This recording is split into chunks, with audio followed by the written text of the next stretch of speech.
In this lecture, we're going to design the home screen of our mobile app.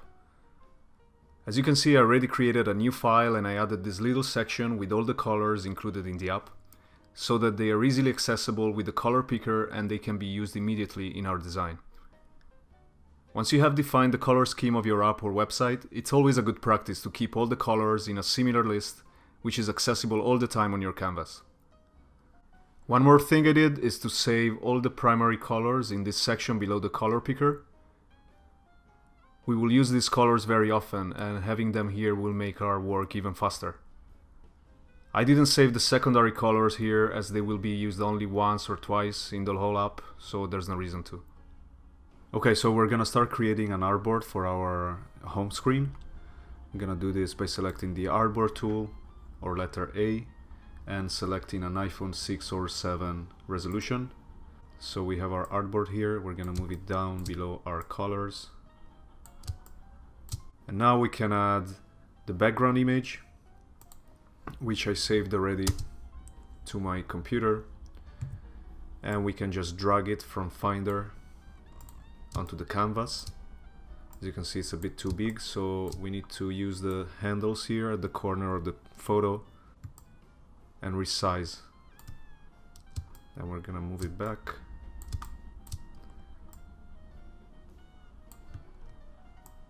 And resize it like this, center it a little bit. And that looks good, I think. So now we need to add the status bar on top of the screen here. We can get it right away from here. Basically, we're gonna open an Apple iOS UI kit, which is available out of the box in Adobe Xd.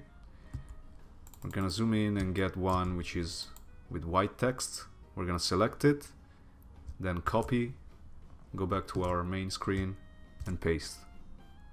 For some reason it pasted over here, but we're gonna drag it and put it back up like this. Next, we need to create our logo. So we're gonna use the text tool with the letter T. I'm gonna spell out the name of the app, which is gonna be Hooked, just an imaginary name I came up with for this app. I'm going to change the text to white, increase the size a bit, and first of all, actually, we need to change the font, which is called Intro. Oops. Intro inline. Actually, let's put down the font size a little bit, and then we center it by dragging and following the purple line appearing in the center. Okay, so now we're gonna add a little subtitle under our logo. We're gonna use the text tool again and just write some random text.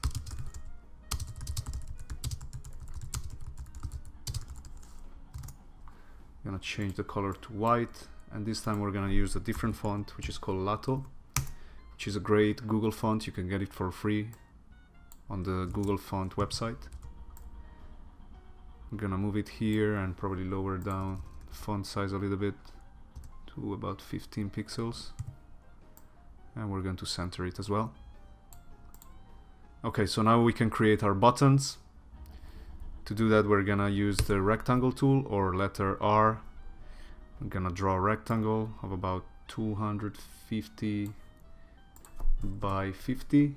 We can change the size here on the right panel. We're going to remove the border and we're going to round up the edges of the rectangle to about 10 pixels. Oops. I'm going to move it down here, and we also need to change the fill color to our pink that we already saved previously, like that. So now we're going to add some text on top of the button.